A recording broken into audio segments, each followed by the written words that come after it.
This is your ultimate stop for everything sports. The Golden State Media Concepts Sports Podcast. Should I say more? From the NFL, MLB, the NBA to MMA, it's all in here. The Golden State Media Concepts Sports Podcast. Listen now.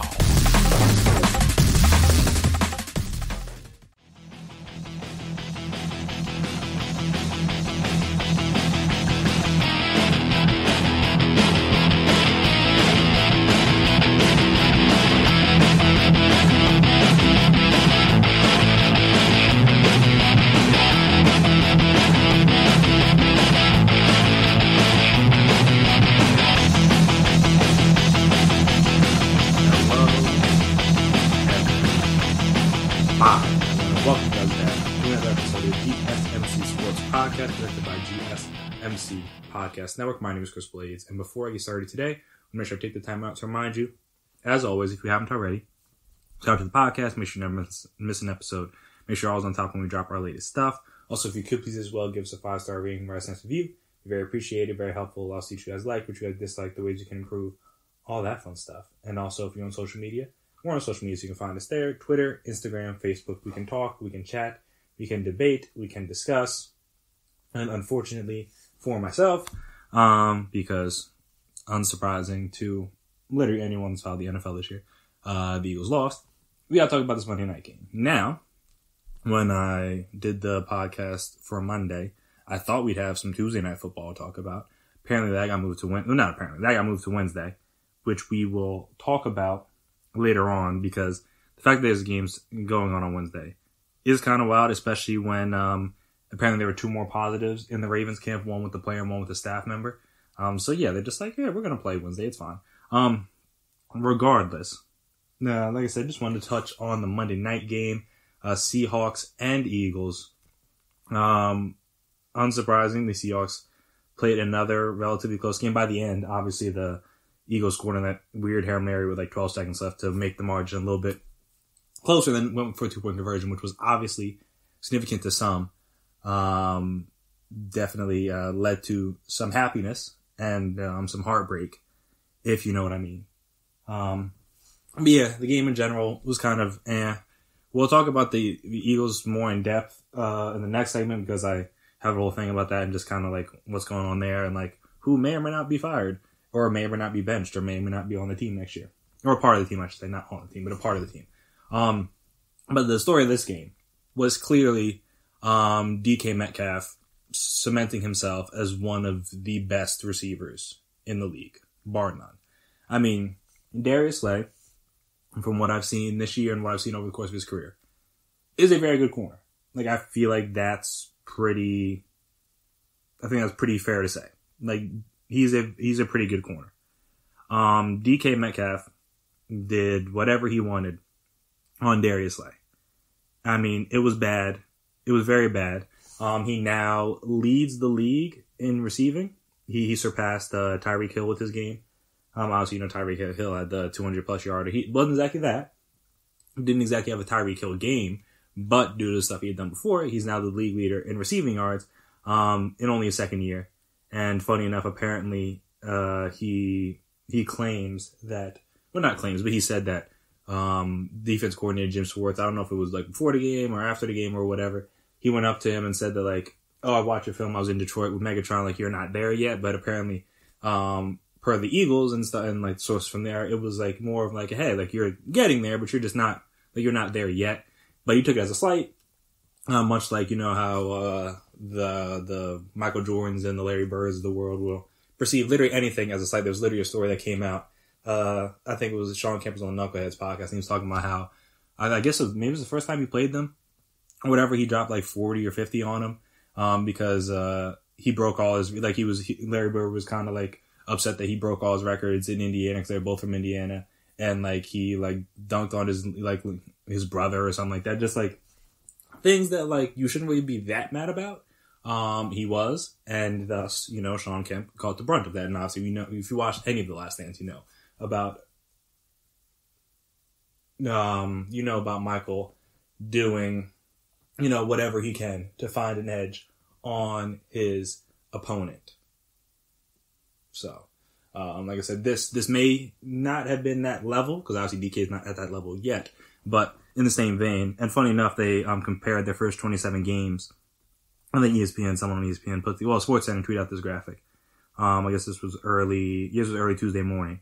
And through their first 27 games, DK has more receptions, more yards, and more touchdowns than Megatron. So, something to take note of. But yeah, from the start, it was clear Darius Slay could not cover him. Now, was he the best chance to cover him? Of course, because Avonte Maddox is 5'9". So that would have been a disaster. And we saw what happened last year when they played each other twice. The Seahawks and the Eagles did. The first game, he only had a bad game because he dropped a touchdown. And the second game, he didn't drop in the second game, in the playoff game, he didn't drop a touchdown, and thus he had a better game. And in this game, obviously, he didn't really drop much of anything. So, like I said, with Darius Slay, it's a tough situation because I'm checking his, height and weight right now. He is 6 feet tall, apparently. And DK, like I said, DK is 6'3", I believe. Yeah, I think he's 6'3", 6'4", something like that. Yeah, according to Darius, says about 6 foot, 190, and DK is much bigger than that. So again, he was their best chance to cover him, but it was not really a fair fight in all honesty. Yeah, DK is 6'4", 230. That's not a fair match at all. Now, I think they have one corner over 6 feet on the Eagles, and he's a undrafted guy or a practice squad guy that's been called up or whatever. So he wasn't going to be out there covering DK Metcalf. That don't make no sense. And they did a fairly good job on literally everybody else in the game. That's the sad part, is that if they could cover DK even a little bit, they probably would have been fine. Like Russ only had 230 yards on the game, but 177 of them were to DK. I said Tyler Lockett was held to 3 for 23. Like I said, David Moore had 3 catches for -6 yards. He caught the 1 touchdown, but he didn't really do a whole lot. Like I said, no one else on the team really did a whole lot offensively at all, really. The running game wasn't going. Obviously, Chris Carson had the one nice run when they had a nice play where they caught them. And they weren't expecting a run on 2nd and long, and they were able to get good blocking, and he ran into the end zone. But like I said, they fairly corralled the Seahawks offensively. Like I said, outside of DK Metcalf, who had 10 for 177 on 13 targets. Like I said, there was just some of the balls Darius Slay is in perfect coverage. There's not much he could do. It is what it is. Sometimes you just have those games where the receiver can do no wrong, and he catches everything. Every 50-50 ball goes his way. And then sometimes you have the games where a corner breaks up 4 passes. Because like I said, those same 50-50 balls, somehow maybe he's able to get there a second earlier, turn his head around a second earlier, or rip the ball out, whatever. And I said that just wasn't the chance for, that wasn't what was on tap for Darius Slay in this one, which is unfortunate for him. But overall, the Eagles didn't lose this game because of defense. That's clear. Like I said, they got a couple sacks on Russ, had 11 tackles for loss. Like I said, the run game was non-existent for the Seahawks. They held them on 4th down, I believe, on the first 2 drives of the game. Yeah, on the first 2 drives of the game.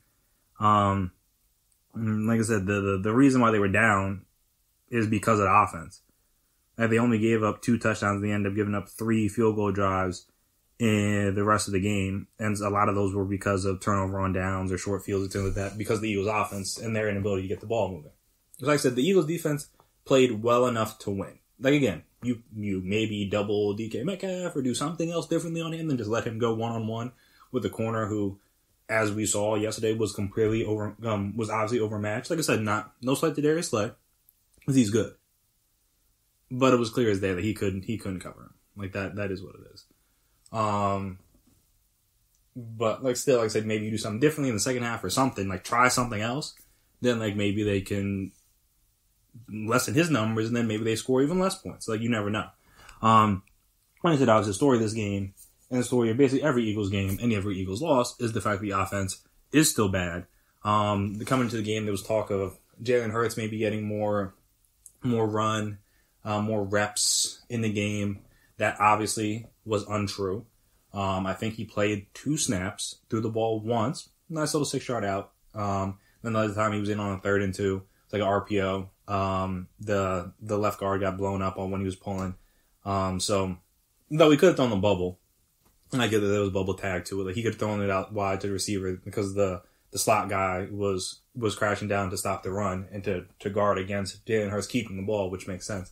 Because again, 9 times out of 10 when he's in and Carson Wentz is on the field, which he was on this play, you know they're not throwing the ball because Carson Wentz isn't going to run a route. And it's pretty self-explanatory. Which again, that was also talk like, oh, they're going to be on the field. They won't be on the field together. Blah, blah, blah, whatever. Again, untrue. But yeah, so like I said, he wasn't really that all involved, and then Carson was bad again. Which is again the story of the year, that like he's not been great. Again, offensive line, like I said, it's hard to say because he's the most sacked quarterback, obviously. Turned the ball over, had another interception today, or another interception on Monday, I should say. Though, as was sussed out after the game, Dallas Goedert said that was his fault. He should have went the other way, which would make sense due to the fact that the linebacker by Wagner had inside leverage on him. Like, hey, just break out. So miscommunication. Again, that's the problem, is that like that's the story of their offense. Like, guys aren't supposed to be where they want to be. The quarterback and the receivers, the quarterback and the running back, or the quarterback and the coach, the quarterback and the tight ends just aren't on the same page. It seems like ever. So that's an issue. But like I said, he got sacked 6 times, only adding to his league lead. And again, it's hard to say for certain that they're all on the lineman, because sometimes they're on the coverage because no one's getting open. Sometimes they're on the quarterback for not getting through his progressions quick enough and holding the ball too long. Sometimes they're on the lineman because they didn't pick up a stunt properly, or like the running back went the wrong way, or like I said, there's enough blame to go around with the 6 sacks. But again, that happens regardless if it's on the quarterback, the lineman, the receivers, whoever. You're not going to win many games when you get sacked 6 times. Like, it's just not going to happen. And shockingly, the quarterback didn't play well because he was getting hit all the time. I believe, let me see how many hits they had. They had 12 quarterback hits. So again, most quarterbacks aren't going to play well under those circumstances, and he didn't. Though, again, some of it was his fault. He missed some reads, missed some throws, things like that. Typical Wentz football this year, unfortunately for him. But yeah, like I said, unsurprising that they lost. It is what it is. This is kind of where they're at. They're now in top 6 pick range, which is what I need as an Eagles fan, because we need Jamar Chase or Michael Parsons. So, like I said, if we're going to be in that range, might as well go for it. So we don't need to be backsliding into the division because Daniel Jones has a hamstring issue, or like Washington's really not that good, or Dallas is obviously Dallas. So there is that. Though I guess we'll see kind of how the Ravens look next week when they play them, because again, they'll be getting some guys back, but like I don't know how much practice time they're gonna have, and like who knows with their team and their situation. But one thing I wanted to say before I obviously move on to the next segment and talk more about the Eagles in depth and their issues.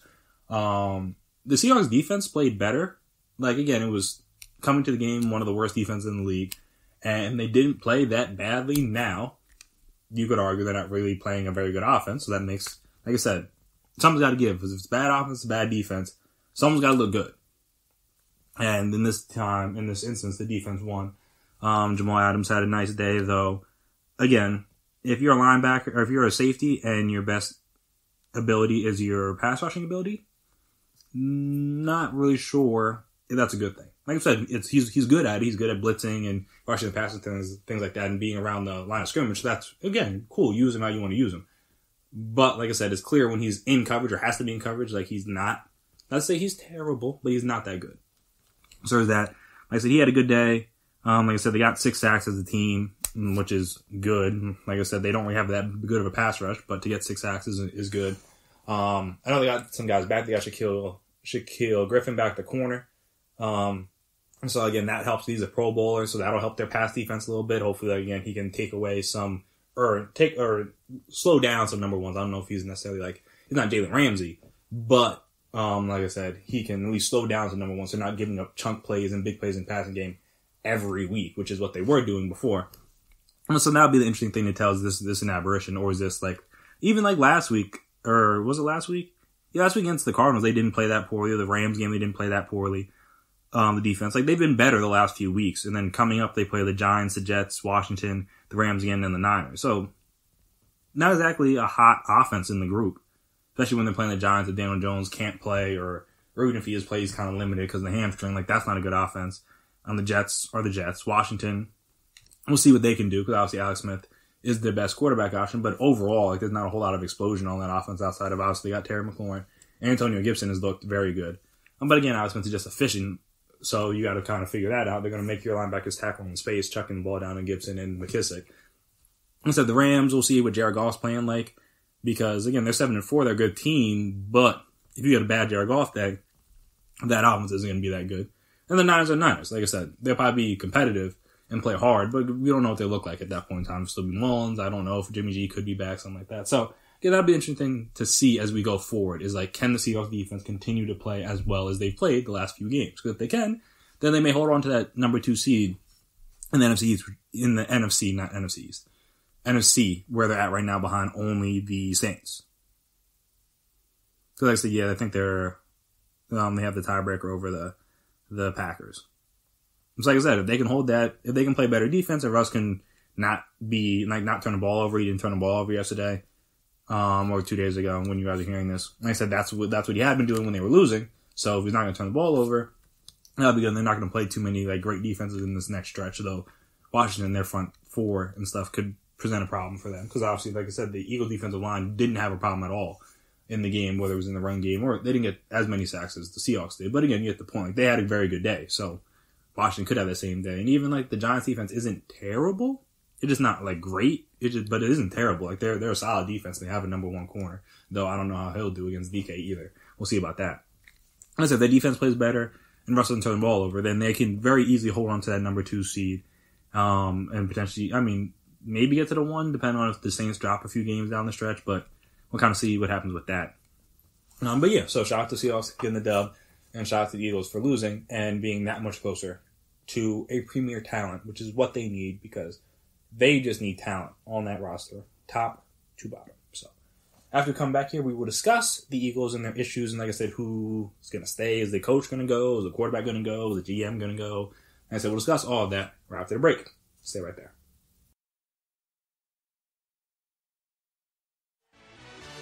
Are you looking for the very best NFL and college football podcast? Then check out the GSMC Football Podcast. Get the latest football news both on and off the field. From the NFL Draft to trades to the rumor mill to the NFL Combines, they got you covered. That's GSMCpodcast.com/football-podcast. Get updates on college rivalries, game day insights, and much, much more. It's football talk the way you want it. This show eats, sleeps, and breathes football. Don't forget to like them on Facebook and follow them on Twitter. Visit GSMCpodcast.com for more info.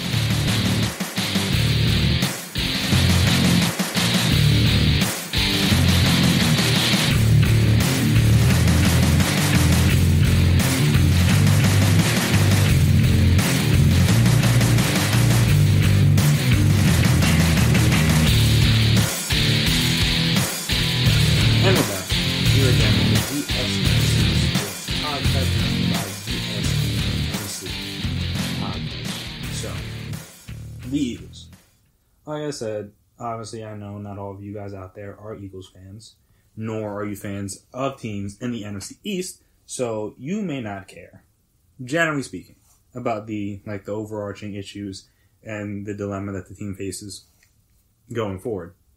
But since I am an Eagles fan, I figured, and obviously I know there are Eagles fans out there that listen to this because obviously Eagles fans exist in the NFL landscape. Like I said, I just wanted to express my feelings on the issues at small and large with the team. Obviously, start to bottom, a mess. That is just point blank, period. They are just not a good team right now. Like I said, the defense isn't bad, actually. I think they're I don't know if it's yards or points or whatever, but they're top 10 in certain statistical categories. Obviously, the pass rush is good. They were the one of the leaders in sacks. I don't know if they still are, but I think they're probably up there in terms of sacks. But that's kind of the issue with the defense, is that the entire team is built around a defensive line, which in theory is great. But when you have literally one guy in the back seven that can cover anybody one-on-one, it doesn't matter.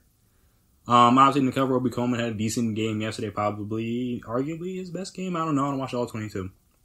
So, someone's got to tell me about that one, if this was or was not his best game. Because, like I said, he at least did make the one play on the third down, which was good. Maddox didn't really have to do a whole lot because they just didn't really throw to Tyler Lockett. Or maybe he was covered. I don't know. But also, again, in the same vein, DK was open majority of the time. So, hey, just throw it to DK. It doesn't really matter. As like I said, obviously Darius Slay had himself a rough day, but in general, he's their best cover guy. And again, I don't know if the system they play him in, I don't know if it's great. Like I said, he'd be up near the line of scrimmage, but don't really put hands on nobody. Like I said, and then he's off. Like they just run slants, get easy catches on him, hurts his statistics. Like I said, it's tough to say how good he would be in like a different coordinator, different scheme, or different things like that. But in general, he's a good corner. Like I said, defensively, they built a lot of money defensive line. Paid Brandon Graham a lot of money. Derek Barnett was a first-round pick. Brandon Graham's on the extension. Fletcher Cox is on the extension. I might have already said that already. But Malik Jackson, they paid him a lot of money. Javon Hargrave, they paid him a lot of money. And overall, defensive line has been fine. No real qualms there. Like I said, the linebackers, they're all basically just practice squad or backup level guys. And then the secondary has like somewhat starting caliber. Like obviously McLeod started in the league. Darius Slay, like we said, is off started in the league. Jalen Mills is the safety that converted to corner that's now playing more safety. So there's that. They cut Will Parks today, which is interesting. But whatever. Apparently hopefully that means they're going to let Kayvon Wallace from Clemson and Braylon Arnold from Baylor play a little bit more. Because again, the season's lost. Like, let's just see what the young guys have for next year. And then, like I said, Maddox is probably best suited as a slot corner. But, like, they basically have a team full of slot corners. Like I said, they had one guy who wasn't even on their practice squad, I think, to begin the season as the only corner over 6 feet. Like I said, they got Nakobe Coleman, Devontae Maddox. Like, Darius Slay's, like, right at 6 feet. Probably, like, 5'11". Crevon LeBlanc, he's a slot corner. I forget it. Craig James, who's the other corner out of camp. Like, he's not that big. Meanwhile, Sidney Jones is playing well, relatively speaking, in Jacksonville, and Russell Douglas is playing better than he had been in Carolina, so not really a great evaluation there. And that's just the defensive side. The offensive side is complete mess. Top to bottom. Like I said, part of it is because they are missing the arguably, not to say the best, because obviously Wyatt Teller is playing really well this year. Quentin Nelson, obviously. So they're not, and Zach Martin is always usually pretty good. Or very good, I should say. So again, maybe not the best right guard in football, but one of the best in Brandon Brooks. Lane Johnson's been hurt basically the entire season. Kelsey's at least been in there, but also he's getting older. Left guard Sayamalu, who's the starter coming out, he's been banged up throughout the year. The projected left tackle, Andre Dillard, he's been banged up throughout the year. Like I said, because he's been banged up, then Jason Pierce had to play left tackle instead of playing right guard, which is what he played the other day. On Monday. So I said they've been shuffling. I think they had like 10 offensive line situations to start throughout the season, which is kind of wild. In the grand scheme of things, but still, like I said, you still kind of got to fight through that. Unfortunately for them, because you got to play who's available to you. Some of those guys include guys like Jordan Mailata who never played a real snap of football before this year. So, there's that. Like I said, receiver-wise, Deshaun has been hurt. Alshon's been hurt. Let's see who else. Jalen Reagor's been hurt. And then when he's played, I don't think they use him correctly, but that's just me. When he has been playing in there, but we can talk about that later. Let's see who else. Greg Ward is Greg Ward. He's like solid, but like nothing spectacular. John Hightower has been hit or miss. He's a 5th rounder. J.J. Arthur-Whiteside can't get on the field because he's bad. And the other guy they drafted, Quez Watkins, hasn't played yet, and he was injured to start the season anyway. Tight end Dallas Goedert missed time. Zach Ertz missed time. Miles Sanders missed a couple weeks, but they don't even utilize him correctly when he does play, so who cares? And then obviously the quarterback position has been terrible. like, as good or as well or however you feel that Carson Wentz played his first 3-4 seasons, because again, the rookie season was kind of and then like the last 2 seasons have been fairly solid quarterback. 81 touchdowns, 21 interceptions, obviously 4,000 passing yards last year, single-digit interceptions every year, right at 7, which again is kind of crazy that they were all right at 7. Let's say completion percentage up over, well, I think lowest was the MVP year, which is the wildest, because I think it was like 60-61, and then he was at like 70% near 70, and then obviously last year I think it dropped down like 65. So again, not spectacular, but solid quarterback play. The fumbles were still a little bit of an issue, but now, like I said, everything's just bad. Like I said, turning the ball over too much, getting sacked too much, still fumbling a lot. So like I said, a lot of issues there. But with that being said, which of these issues, like I said, and not to mention, like I said, the coaching staff, especially offensively, doesn't really have a clue what they're doing. Play calling with Doug has been spotty at best. Like I said, sometimes he has guys open and Carson see him or they can't block or do whatever. They don't execute the play right.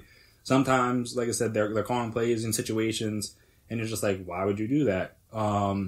He said they also don't really seem to know what to do. Like I said, I don't know what their identity is as a team currently. Like I said, they're a team that can't pass the ball very well, but still passes the ball a lot.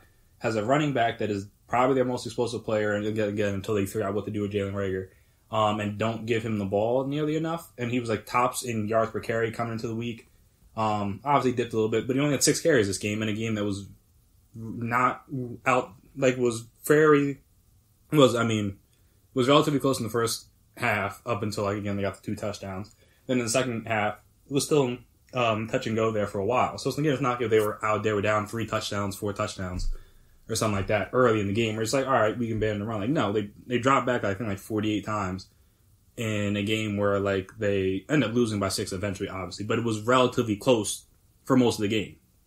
And like I said, your running back is probably your most explosive player. That's a problem, and that's on the coaches. I said they're playing Alshon over guys like Travis Fulgham, who for a month was one of the best receivers in the league. Again, that's probably not going to be able to continue. But again, they basically just don't throw him the ball anymore, which seems like a coaching issue because again, Carson had no problem throwing him the ball before. So I would think that it's not him being like, I'm going to freeze out Travis Fulgham. It's the coaches being like, we're not going to design any plays where he's the first read or we're going to play Alshon just as many snaps as him for no apparent reason at all because Alshon's not going to be here next year. So like I said, that's bad. And then, like I said, top to bottom, the talent-wise, it's bad.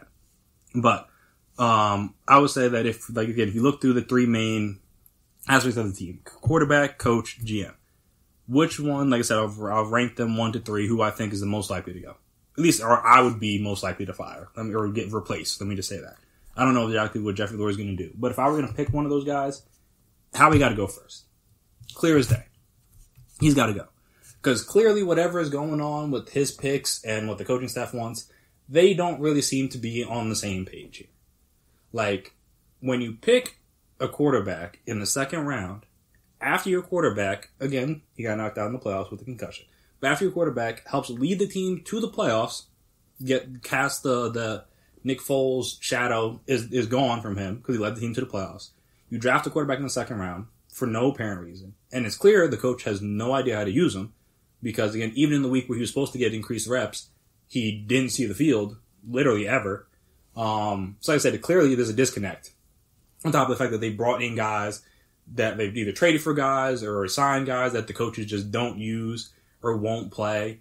Or like I said, they bring in guys and the coaches don't use them properly or in the way that like, oh, you see that how they were used in college or how they were used on other teams. And you're just like, oh, we could do that here or do something similar here. And they just don't do that. So like I said, there's clearly a disconnect between the front office and the play and the coaching staff in terms of the players in which they like. Like that's clear. On top of the fact that whether, again, he's been in charge of the picks, obviously Joe Douglas was here before. Some of the years while he was here, Chip was the GM. But if you look back at the Eagles drafts the last 4 to 5 years, name me one player that you think is like, oh, they're actually solid. Like right now. Like I said, their best pick in the last, well again, I won't even go back to the Chip Kelly days. Their best pick in the last 5, since 2016 when they picked Wentz. He's the only guy to make a Pro Bowl, and again, he's made it once and you see what he is now. 2016 draft, they have two guys still on the roster. Isaiah Molly, who's turned into a serviceable guard, and Jalen Mills, who's bad, other than right near the line of scrimmage. 2017 draft, literally every person's off the team except for Nate Gary, who's bad, and Derek Barnett, who's been playing better this year. So shout out to him. 2018, you got Dallas Goedert, who's maybe will be the future tight end one, but is right now the backup tight end. You got Avonte Maddox, who's nothing more than a slot corner. You got Josh Sweat, who's a solid rotational pass rusher, but that's about it. Jordan Mailata, who's a halfway decent tackle. We really don't know because he's just playing for the first time this year, so we really don't know what he would develop into. But for not having played football ever before he got drafted, not terrible. But again, I attribute that more to Jeff Stoutland, seeing as he was the best coach on the staff. And then Matt Pryor, who's like not really that good at anything, but they like him because he's versatile, even though he's like bad, like almost everywhere. He's probably better inside than outside, but he's not really that good anywhere. 2019, Andre Dillard, hard to say for certain, but he didn't really play that well last year. He played all right last year, and then he got hurt, so we really don't know what he is. Obviously, we know Miles Sanders is solid. And then famously, they picked J.J. Arcega-Whiteside over guys like I think like Terry McLaurin or like obviously over DK Metcalf. So that's a disaster. And then Sharif Miller just got cut from their practice squad, and Clayton Thorson isn't on the team anymore. And you go to 2020, you're basically getting nothing from any of your picks. So you look around, up top to bottom. Like, Jalen Reagor has been hurt, and then when he has played, hasn't really done a whole lot. Jalen Reagor. Jalen Hurts is nothing. Especially on a team that needs, I don't know, could use another receiver, could use a linebacker, could use a safety. Like, Jeremy Chin was supposedly going to be the pick. I imagine he would make that defense look even better than it was, because he would be playing more instead of guys like, I don't know, Jalen Mills or Nate Gary for when he was playing, or things like that. Like, again, just my 2 cents. Davion Taylor is a practice squad guy. And like I said, you go down the list, like, none of these guys are really getting any major, or having any major impact on the team. And they had 10 picks. How do you have 10 picks and no one, like, Jalen Reagor is at least out there, but no one else is even getting that many snaps on a team that's bad, mind you. It's not like they're the Chiefs or whatever. So it's like, all right, we don't need the young guys. Like, no, this team needs the young guys, and they're not getting anything from them. Like I said, the one pick that has hit, and again, they've had solid picks in between, but the one pick that's hit is Carson Wentz, and he's bad now. So there's that. Most of the trades haven't really worked out as good since 2017. Obviously, Slay's fine, but again, when you have one good corner on a bad secondary, it doesn't really matter. And like I said, and then the disconnect is there between the front office and the coaching staff, clearly the types of players they want. So Howie cannot be involved. And plus, he's already ran like 2 coaches out. Like I said, him and Chip Kelly had issues. He obviously didn't have issues with Andy Reid, but then he got let go. Also, in 2016, he was going to try to hire Ben McAdoo or Adam Gase before he landed on Doug. So that tells you everything you need to know about his coaching evaluation. Because if they would have gotten their first choice, Doug would not be here, and who knows if they would have a Super Bowl. So again, Howie can't be involved. So like I said, if you're gonna move on for somebody, he's probably got to be the first to go. Doug, I think, can be back next year if he gives up play calling, because the play calling, subpar, in my opinion. Like I said, teach his own, but like I said, I don't think he knows how. Again, maybe he doesn't like the people or didn't want the people that he has, but it's clear they don't know how to utilize their guys right. Like I said, early in the season, like Jalen Reagor, from game 1 to game 2, would use basically 2 completely different ways. Since he's came back, I think this was the first time I've ever seen him get like one of those little jet sweep things, or like a tunnel screen or whatever. Or no, I got one against the Giants, I think. So like I said, they don't utilize him that way enough in terms of just getting him the ball in space and like letting him do his thing. That's what he was good at in TCU, and also getting him down the field, like designing shot plays for him down the field. Haven't done that enough when he's like fast, supposedly. So that seems like an issue. Like I said, you see teams around the league, you see the way 49ers use Deebo Samuel. Not to say he's Deebo Samuel, but again, they just get him the ball and like let him figure it out, and like let him make plays and let him be a playmaker. That's what you thought you were getting in Reagor. On top of the fact, again, another Howie thing, didn't pick Justin Jefferson. I was fine with them not picking Justin Jefferson at the time, but also Justin Jefferson looks like the best rookie receiver in the league, so that's bad. Clearly.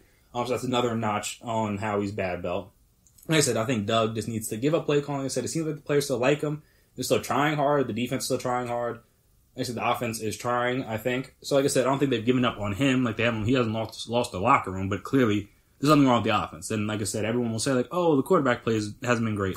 Not necessarily true. Like obviously it's bad this year, but they've been trending downward as an offense since 2017, which is obviously coincidentally when Frank Reich left. Shout out to Josh McDaniels, ruining the Eagles. And also when John DeFilippo left as the quarterback's coach. So like I said, there's clearly an issue there. The offense has been trending downwards, and obviously this is just the worst year of it. And again, some of it is he's hamstrung by bad quarterback play. But again, the offense didn't look that much better when they were getting good quarterback play, especially down the stretch last year. Like that Cowboys game, they put up 17 points. Like Carson played well in that game. They only put up 17 points. Like it's not like they were out there dominating on offense. And also, he was unwilling to fire Mike Groh last year, who was clearly in over his head as an offensive coordinator, but he was going to keep him around. Like, literally, Jeffrey Lurie had to step in and be like, no, we're not going to keep him. Like, we have to fire him. And he was like, oh, okay. Like, now he's fired. Like, literally, he came out and said his job was safe, and the next day he was fired. So it's clear that Doug has issues being like, oh, this guy's an issue. Let's fix this. Or like I said, even as a player, like, Jason Peters was supposedly going to be the left tackle, and then it came out later in the week he's starting at guard. Like, it just seems like Doug doesn't really have a good handle on what the offense should do, or what the coaches should be, or who the coaches should be, things like that. So, like I said, that's a problem. Like I said, I maybe give him one more year, but also with the report that came out that he'd be okay with being fired, and that might be a Howie thing, like the disconnect there. So, like we said, we'll see if that.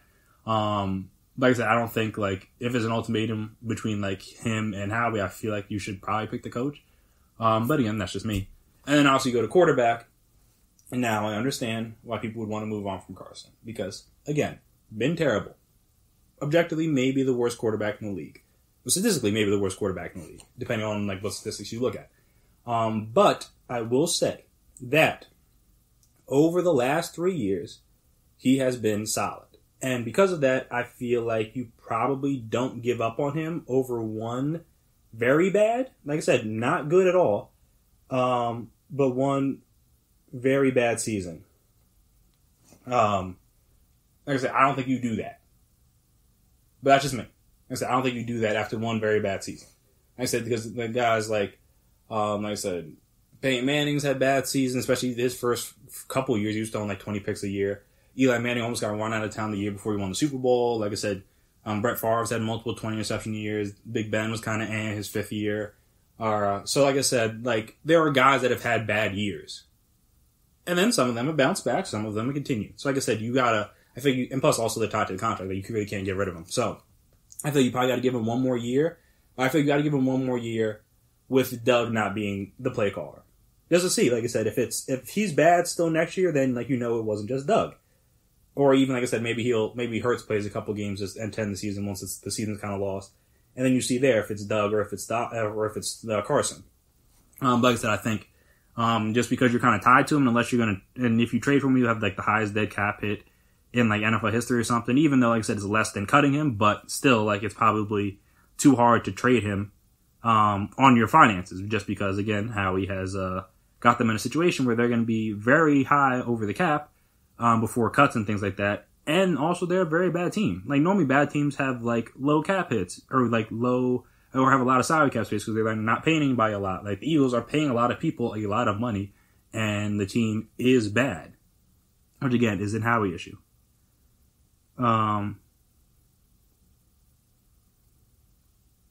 So like I said, that is a bit of a problem, personally, with me. So like I said, you probably gotta check to see.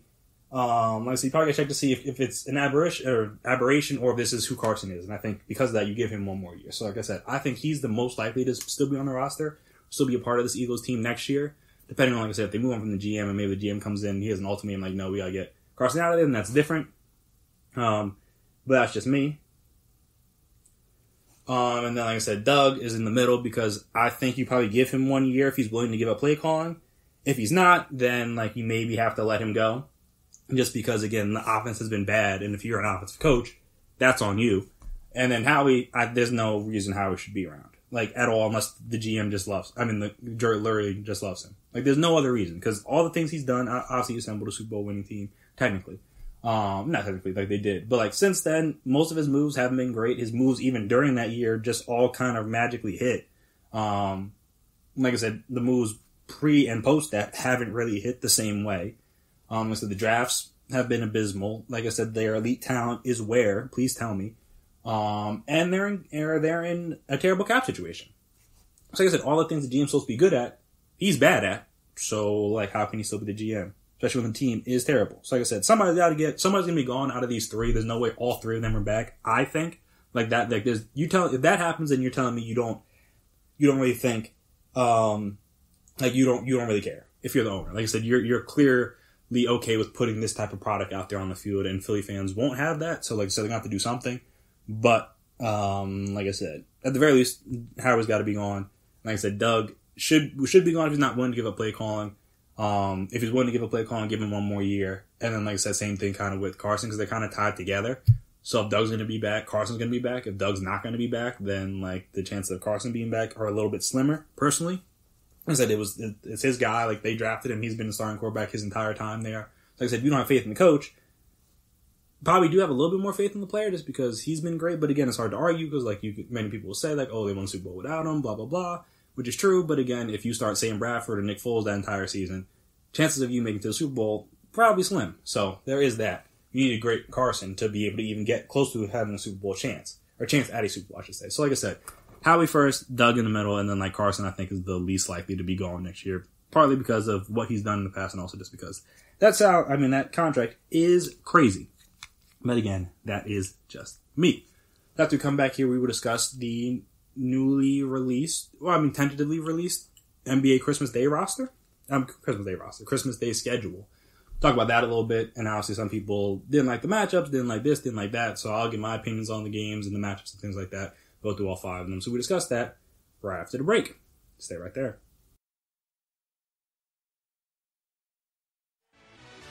Check out the show that's built on the MMA. From the UFC to extreme cage fighting, they got the fights covered. Check out the GSMC MMA podcast. Get the latest news on past or upcoming fights. Join us as we talk to and about some of the biggest names in the MMA, past, present, and future. When it's the fight game, there's just one show to check out. GSMCpodcast.com/MMA-podcast. Don't forget to like them on Facebook and follow them on Twitter. Visit GSMCpodcast.com for more info.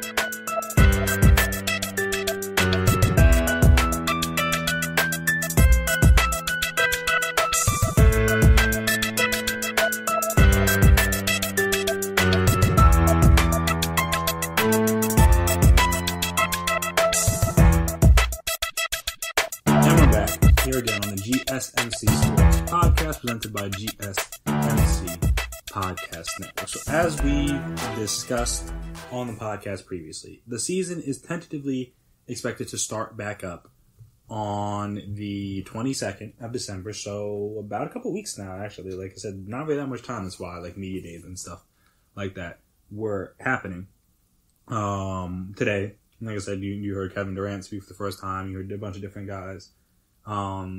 Speak with Steve Nash speak for the first time. I said a bunch of different guys. Steven Adams speaking with the Pelicans. I'm just naming some guys off, but obviously media days were today, so you got some of that because obviously training camp's got to start back up soon. If the season's going to start soon, like I said, you can't really have too much time between now and then. But with that being said, I don't know if that schedule's officially been released for the opening slate, but the Christmas Day games, at least tentatively, are out there. Like I said, there's 5 games as always, and I know somebody mentioned this, or I saw this tweet kind of circling around over the weekend just about how Christmas Day basketball is so much better than Thanksgiving football, blah blah blah. And while I don't necessarily disagree, that's kind of like the point. Like the entire premise around, at least in my opinion, the entire premise around NBA Christmas Day games is to get the marquee matchups on a day where you know everybody's going to be home. Because that's what the NBA has to try to do. You got to, like, again, you're going to market your best players. Like I said, that's why like Luka and like Giannis and Zion and like LeBron obviously and Steph being back, like, those guys are going to play on Christmas Day this year because it makes sense for them to. Like, they're the best players, they're the biggest stars, the biggest draw. So you're going to want as many viewers as you can to the game, and you try to get the matchups kind of right. Again, we'll talk about the matchups. I really don't necessarily love any of the matchups in this slate, but that's just me. Like I said, to each their own. So that is so like I said, that's what the NBA is trying to do. They're trying to get the marquee games, the marquee matchups, the marquee players on their biggest day of viewership, because again, they don't have nothing to compete with. Obviously, I think there's like going to be one. I think there's going to be one football game this year. Just because obviously Christmas falls on a Friday, I believe. So I think there's only going to be one. There's only going to be one game this year on Christmas. I want to double check that. Yeah, Saints Vikings is on Christmas at 4:30. Which, I mean, interesting. There's like obviously that's the week. There's a couple Saturday games, then obviously the normal Sunday slate. And then obviously the Monday night game, of course. But like I said, there is one game on Christmas, like middle of the day. Like I gotta see what the game times are, but I think like the marquee game Lakers Mavs is like 8, I believe. Yes, 8 p.m. So like I said, you're not gonna run into LeBron. You're good. But also, like I said, with Thanksgiving Day games in the NFL, they're just there because like they need to have football on. Like I said, I believe they said that like the Washington Cowboys game is the most watched game of the year, or like one of the most watched telecasts of the year, something like that. Which again is wild because objectively speaking, both teams are not good, so there's no reason for that many viewers to be on it. But also, like, it's just football. Like I said, football viewership is different. So like I said, it's always hard to like compare and try to say like, all right, Thanksgiving, they put the Lions and the Cowboys on Thanksgiving every year. No matter how good or bad they are, they're going to play on Thanksgiving Day games. I mean, they're going to play Thanksgiving Day games. That tells you right there the NFL doesn't care about matchups and making sure that everything's right. Again, the Cowboys last year play like the Bills, like the Chargers. They just like obviously this one's a divisional matchup, so it's different. But like they just play like random teams on Christmas. The Lions played the Texans this year. What does that matter? It doesn't. But that's just how it goes. Obviously, the Steelers-Ravens is going to be the marquee one. That's why it was a late game. But still, like I said, they just put games on Thanksgiving because people are going to watch them. And obviously, people are going to watch them. Like I said, there's a difference there. So like I said, that was like, when people say that, like, oh, Christmas Day is better. Well, technically, there's also more games, but also, like, they try to make the games better. The NFL knows you're going to watch regardless of who's on, generally speaking. Like I said, maybe this year's a little bit different. Because obviously, there's less people in people's houses. And then, like, again, you can just, like, you're kind of by yourself or just, like, with a select group of people. You can just, like, watch whatever. There's no need to put on the football games. You know, like, all right, that's what we can put on for everybody to watch, kind of thing. But still, very highly viewed game. And a game that mattered, but, like, also was with two bad teams.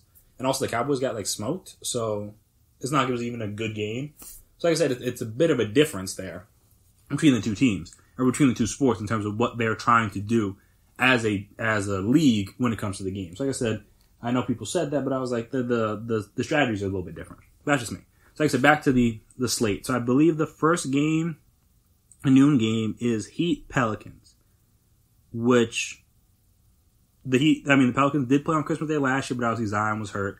So again, they're trying to get Zion early, obviously because the season's going to start right before Christmas, so that like, hopefully Zion will be healthy and good to go. So you don't have to worry about that. You don't worry about injuries or anything like that. Like Zion should be good to go. That's who they want out there. Cool. Like that makes sense. The Heat, again, also they're the Eastern Conference champion. They're coming off of going to the finals. Like they don't really have anybody that able, like Avery Bradley. Like I said, but Jimmy Butler's back. You still got Bam, you got Dragic back, you still got Hero. Like I said, there's still people you generally want to see, and they're a good team, obviously. So again, I understand why both the teams are playing on Christmas. Like I said, the matchup itself is like whatever. Like I said, there's no real, and that's the kind of thing we'll get to at the end. Just the fact there's no real like marquee matchups in the league anymore. Like if these two teams are playing, we have to watch. Like I said, well, I guess I'll kind of talk about it now. Like the Cavs Warriors for the years after the finals, like they were. Like, you have to watch that game. If you were, like, an NBA fan, obviously. and again, if you're an NBA fan, you're going to watch these Christmas Day games regardless. But, like, who's like that, like, oh, if these two teams are playing, I have to watch. Like, there isn't any. Like I said, you're watching for the players. Like I said, the Lakers could be playing the Suns. Obviously, the Suns are a little bit better now. But, like, most people don't care about the match. They just want to watch because LeBron's playing.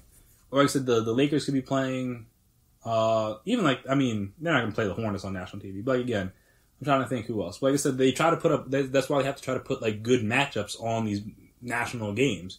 Because, like, no one will watch them regardless if they weren't that. Like I said, you look at the NFL, Thursday night football is, like, it was a little bit better this year for a beginning, but like I said, you had Jets Broncos on there. You had, like, Eagles Giants on there, and both teams were sorry. Like, it's like, there's no, like, you're going to watch it because it's football, but, like, no one wants to see that game. Same with Monday night. Monday night games are a little bit spotty, too, depending. Usually, like, the Sunday night games are always good because they can flex games in and out. So, like, that makes it easier. Most of the national TV games are, like, never really always that good. Because they're just, like, it's just football. Like, people are going to watch football. Like I said, NBA has to be a little bit different. You got to put together good matchups as well as, like, the teams people want to see. Because, again, people then won't watch it. Generally speaking. So, like I said, the Pelicans Heat is kind of what it is. Like, it's fine. Like, I have no problem seeing Zion on Christmas. I have no problem seeing the Heat on Christmas. But it's just, like, at the end of the day, not, like, the matchup itself is just kind of, like, whatever. Personally, to me.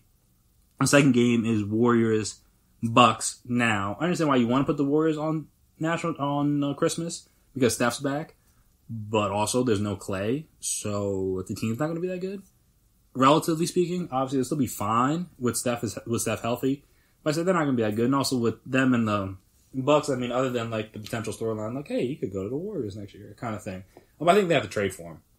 I don't think they have the salary cap space to make it work unless there's going to be a signing trade or something. It'd have to be weird. Like I said, like. There's no storyline there. Just like it's like Giannis and Steph. Like hey, like let's try that kind of thing. It is what it is. Like I said, the matchup is what it is. But like I said, the Warriors being on Christmas Day makes sense with Steph being back. The Bucks being on Christmas Day, they got the back-to-back MVP makes sense. So the game itself, the Bucks should probably smoke them. But again, you understand why the matchup is what it is. Let's see, the 5 o'clock game is Celtics-Nets, which, again, that's actually, I don't hate that matchup. Mainly because, like, again, I guess, is this his first time back in the Garden as a net? As a player? I don't know, because he only played 20 games last year, so I don't remember if he played the Celtics or not, but obviously this is KD's first time playing in Boston as a member of the Nets. This might be, this probably be a second game, I would think. Because I imagine they play like one game before Christmas. I could be wrong about that, though. But like I said, this might be KD's first game in a Nets uniform. So again, them being on Christmas makes sense. And also, like, the matchup makes sense. So these are in theory, two of the better teams in the East. All right, yeah, have them match up. Cool.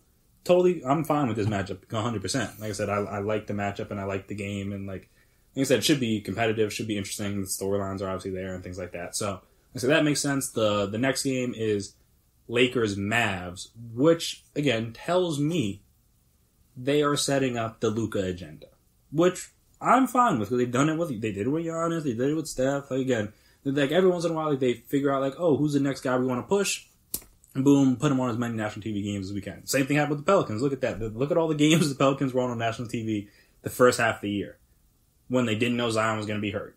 They're like, oh, Zion could be the next guy, let's put him on TV all the time.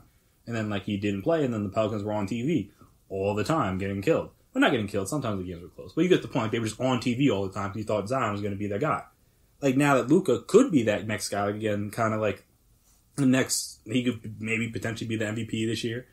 Like I said, be the next guy, like, to carry the league once the LeBrons and the Stephs and the Hardens have kind of taken a step back. Obviously, they'll still have to compete with Giannis and, like, AD and, like, some other younger guys, obviously, like a Tatum or a Booker, or like I said, a Zion, guys like that.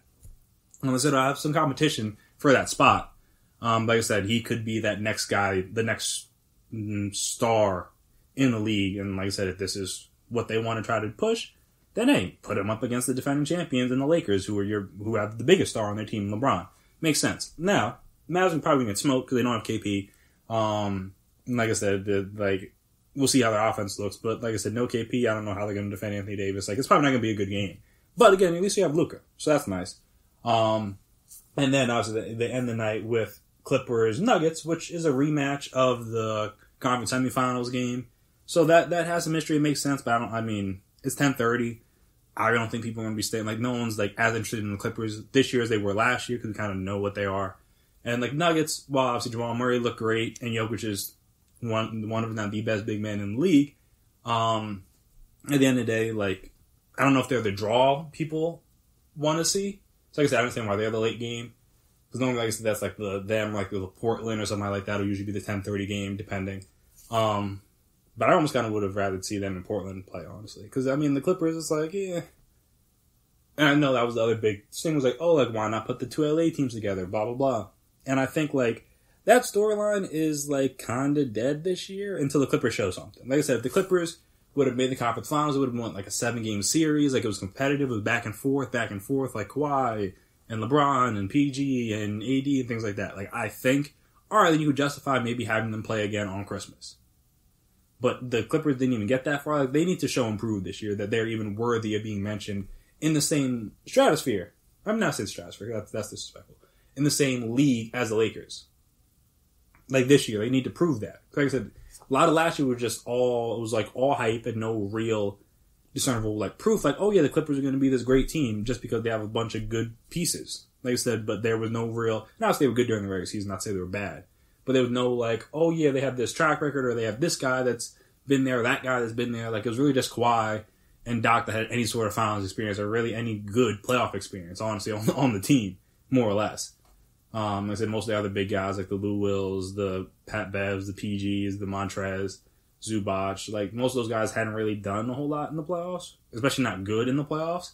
So, there was no real MVP, or not, like, championship pedigree on the team, as opposed to at least the Lakers had LeBron, obviously. They had Avery Bradley, who I think with those Celtics teams, they made it deep in the playoffs. I think it was at least on one of those conference championship teams with the Celtics. I could be wrong, though.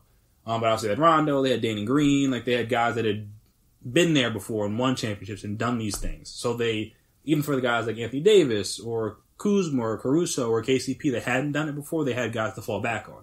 Later, the Clippers just had Kawhi. That was their championship experience, was Kawhi. So like I said, obviously, clearly their coordination was a bit premature. So like I said, I think they got to take a step back, and that's why I think that storyline doesn't hit the same this year. But between them and the Lakers for the Battle of LA, because obviously the Lakers are the champs. You gotta beat the champ in order to dethrone them. So until that happens, the Clippers are again still a little brother.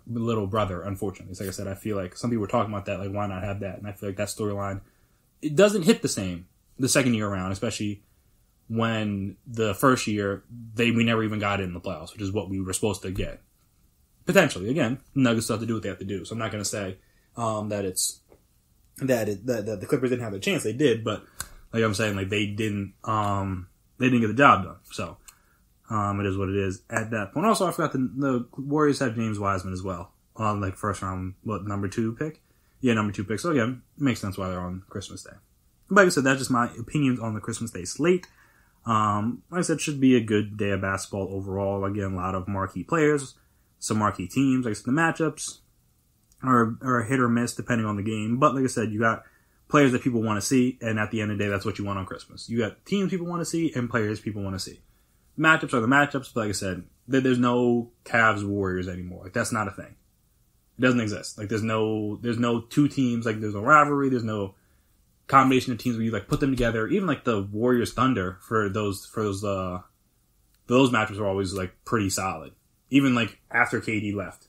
Yeah, again, the Warriors kind of beat up on them sometimes, but again, they're still, like, you still have that animosity there, the storyline there. Like I said, there's not really many storyline games left or storyline matchups left in the league at this point in time, which is a part of the problem for why you have, like, what you would call random games on Christmas. But like I said, marquee teams, marquee players, makes sense in my opinion. So after we come back here, we will discuss the Warriors. Obviously, they gotta play on Christmas, but they got a little COVID situation to start off with, which isn't great.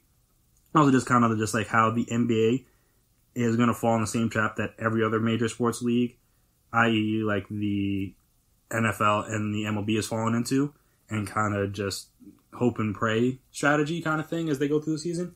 And if that's a smart strategy, or if you wanted to if maybe they should try something else. So, like I said, we'll talk about that right after the break. Stay right there.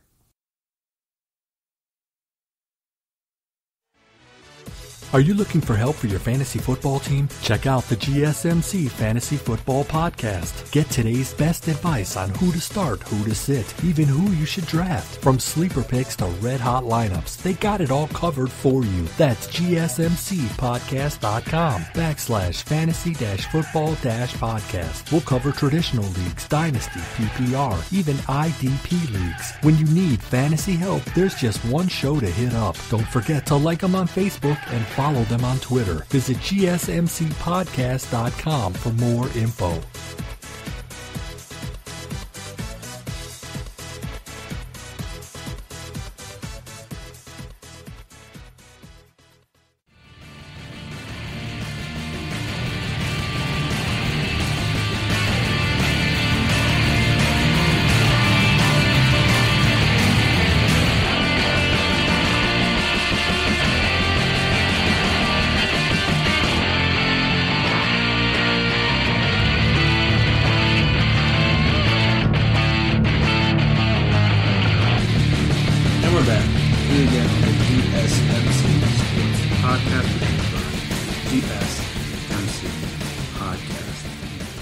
So,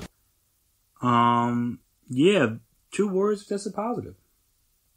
And one will not be able to, and then that has been found out while they were trying to join the team, obviously, for the beginning of training camp, things like that. So, according to this from Nick Friedel, this came down around afternoon time here on Tuesday. 2 Golden State Warriors players have tested positive for COVID-19. President of Basketball Operations / General Manager Bob Myers said on Tuesday. And players that enter back into the market, or into our market, 2 players tested positive after they've re-entered. I don't think this is unexpected with all the guys coming back from outside the market. That is a fair point. It proves that protocols and testing are working. That's the whole point, to catch these things before we begin. In fairness, that is very true. It is, again, this isn't unexpected. I don't think they'll be the only team with guys that test positive. But again, this is just kind of interesting because they are the one team that's saying that they're going to try to do the rapid test 50% thing, in terms of having fans in their arena. So that is going to be kind of interesting when you try to go to a Warriors game and you find out you're positive for COVID. So that's always, I imagine that'll be fun. But yeah, I just thought that was interesting just because they're one of these teams like that. And also he went on to say that as a result, we've been delayed one day, so we're going to start our individual workouts Wednesday, and then the official kind of camp where they're going to be practicing and everything together, I believe, will start on Monday. Obviously, I can't disclose the players. I don't know why, obviously. I guess, so their CPA doesn't allow it? That is interesting. Their CBA, I should say, doesn't allow it. Interesting, because obviously the NFL, who's positive and who's not. But again, it's going to be hard to say that, because again, you're going to see people are either going to be at the games or not at the games. That's going to be a very hard thing to hide during the season. I guess now you could, apparently, according to the CBA and HIPAA laws or rules, he says you can't. But I guess they wanted to get it out there. So there's that. Apparently, Mara says he has been in contact with executives in other sports to see how they've handled the uncertainty surrounding an unprecedented season during a pandemic. The Warriors did not participate in the bubble, obviously, seeing as they had the worst record in the league. And apparently, again, he's talked, like I said, talked to different people, and other stuff. So again, we'll kind of see how it goes. Apparently they weren't the only ones with positive tests. Washington Wizards coach Scott Brooks said Tuesday that his team had 1 player positive, and Orlando Magic coach Steve Clifford said center Mo Bamba, who tested positive several months ago, is still a ways away from being ready to play. Yeah, maybe he was also hurt. But actually, I looked into the Mo Bamba thing. I thought his situation was he was having some lingering effects from COVID still, which is, again, why I think people need to understand that just because you test positive and you are fine, it doesn't mean that you're going, and you don't, end up in the hospital or pass away or anything like that. It doesn't mean, you're fine. So, this is from CBS Sports. They're saying the headline is Mo Bamba still dealing with COVID-19 symptoms despite June diagnosis and no timetable for his return. And that was 6 months ago. So that's kind of a problem, is it not? Like you would think. And obviously this doesn't happen to everybody. Like I said, most people don't have these kind of things, but you've seen it in other sports where guys have had it and then like have other lingering issues. Saw it in baseball, like I said, seen it in football with lesser known guys. It's like I said, it's not surprising something like this happened to Mo Bamba. But also, like I said, it won't be surprising if he's not the only one something like this will happen to. So again, the point being, just because you don't pass away or you don't end up in the hospital does not mean you are fine. Just wanted to put that out there. All that means is you're not, like, that doesn't mean you're fine. Like I said, you're fine as in terms of, like, all right, you're gonna make it, but, like, that doesn't mean you're fine. Like I said, this guy's a professional athlete. He's in better shape than 95 at least percent of Americans. Probably 90, like something around there. And like I said, he's still dealing with issues from June. And like I said, he's not the only one. There are a lot of people that have had lingering effects for months and months and months, whatever those symptoms may be. Like some people couldn't taste or smell for like months. Some people still were like lethargic or didn't have the energy. Like I know that's what Yohan Moncada from the White Sox, I remember reading a story about him. He said that like he just didn't, even though he was playing and stuff, like he was back and he was playing, like his energy level wasn't where it needed to be or where it was supposed to be at. Like had he not caught COVID. So that's what I'm saying. Like, this is going to happen, and people are going to be like, oh, yeah, just protocols, and then be fine. Like, even, like as we talked about, Cam has been, like, relatively sorry since he came back from COVID. I'm not going to say that COVID is the main reason, but, like, it's fair to question if it's a reason why he's playing so poorly. Like, especially since he wasn't playing that badly before. Now he's been, like, relatively sorry since. Now, again, he might just be cooked. But it's at least worth looking into. That's all I'm going to say. Like I said, same thing happened with some other guys that they came back and they were a little sluggish to start, and obviously maybe they picked it back up later on. But like I said, there's an adjustment needs to be made when you deal with that, I would imagine. So like I said, that's the issue, that like you can't just assume that just because the guy's like fine in terms of like health, like doesn't need a hospital, doesn't have to go to ICU, doesn't need a ventilator, that he's going to be fine as the season goes on. And speaking of that, I think the way in which the NBA is going to handle this is going to be interesting. Because, again, clearly they're going with the NFL and the MLB model. Like, hey, we're going to test a lot, we're going to do this, we're going to do that. But, like, we're not bubbling up. We're going to let the people travel, we're going to let fans in the stands. Like, well, MLB didn't have that, but like I said, the NFL did. We're going to do all that, and, like, whatever happens, happens. And I think it was, I'm going to try to find the tweet, but I think it was Luka during, like, his media day session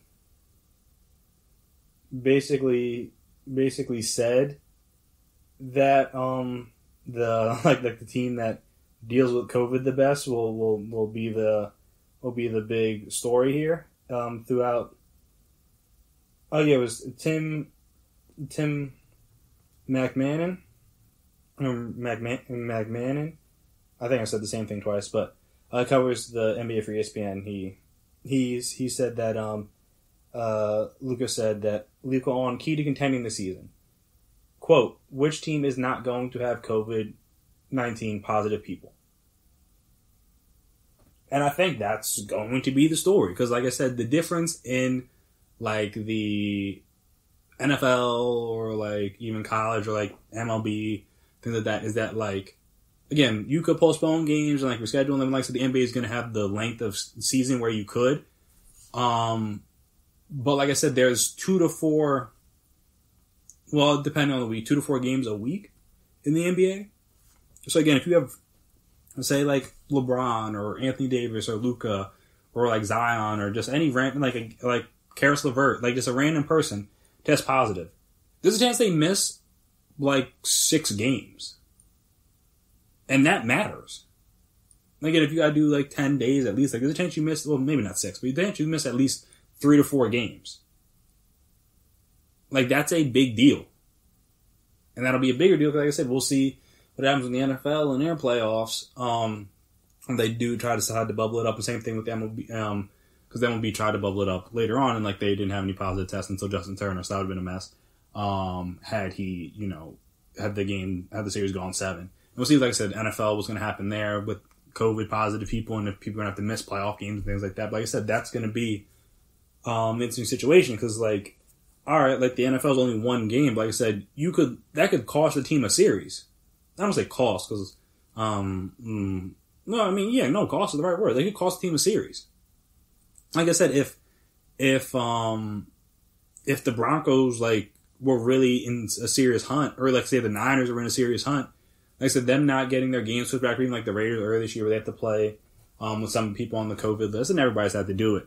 Like I said, where the Niners have to play with basically no receivers, the Broncos have to play with no quarterback. Like I said, if the Niners have strong into the season and missed the playoffs by a game because they didn't push the game back, because none of the guys were really like positive. Even like in this game with the Broncos, like the one guy tested positive, but everybody else, all the other quarterbacks were clear, but because they were close contacts and it was so close, they couldn't play, which again makes sense. Like I said, that game should have been pushed back, but whatever.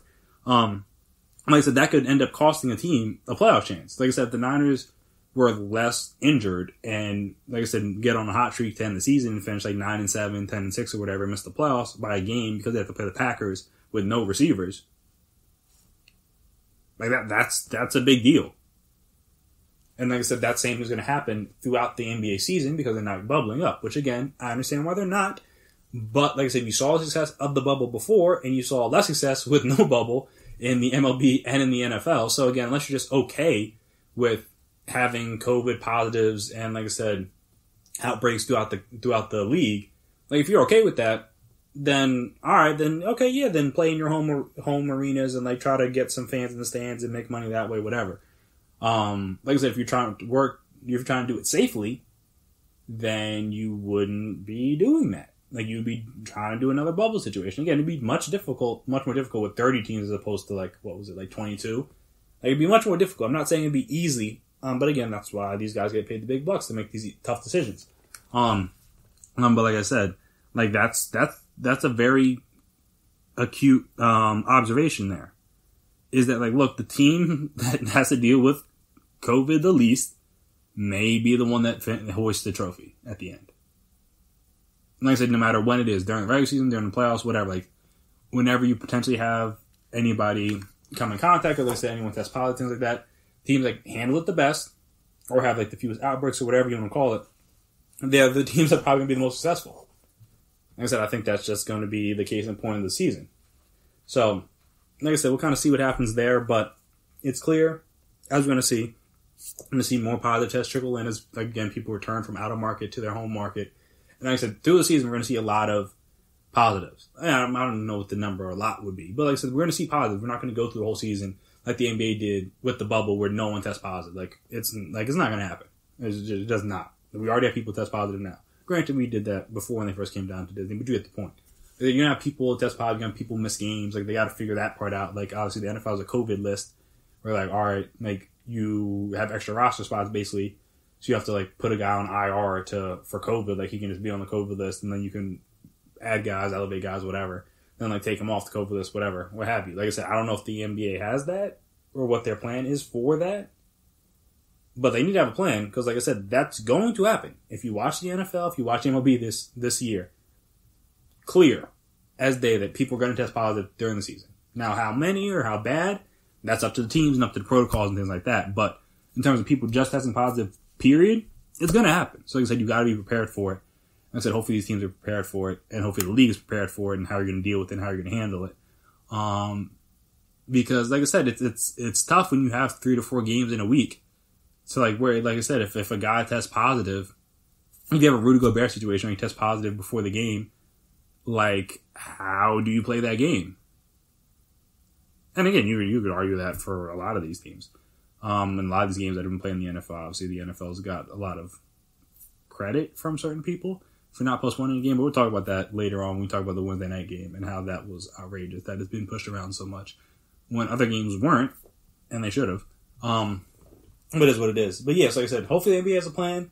Hopefully these teams have a plan for how they're going to deal with this, because as much as like injuries and chemistry and play and coaching and strategy and things like that are going to factor in, COVID's going to factor into the season. Like I said, it's not the bubble. You're not going to be able to block it out. Like, there's going to be a part of the season. How you handle it will maybe determine your level of success or your level of failure as a league and as a team overall this year. So again, we'll kind of see how that plays out after we come back here, we will discuss the new updated college football playoff ranking, kind of see where teams are at, see what teams maybe have a chance to sneak in, see what teams moved up, moved down, things like that. So we'll discuss that after the break. Stay right there.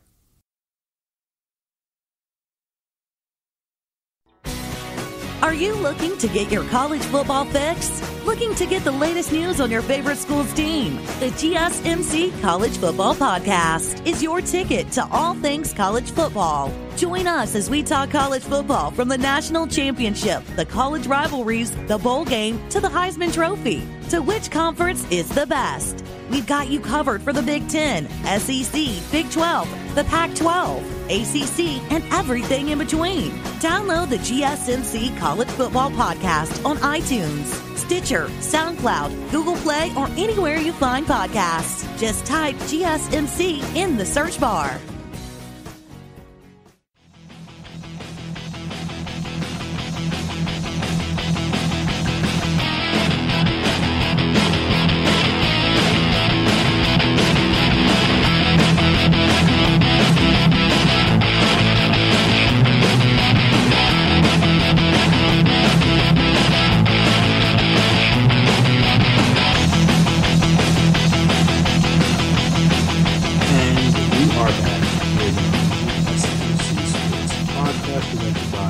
GSMC Podcast Network.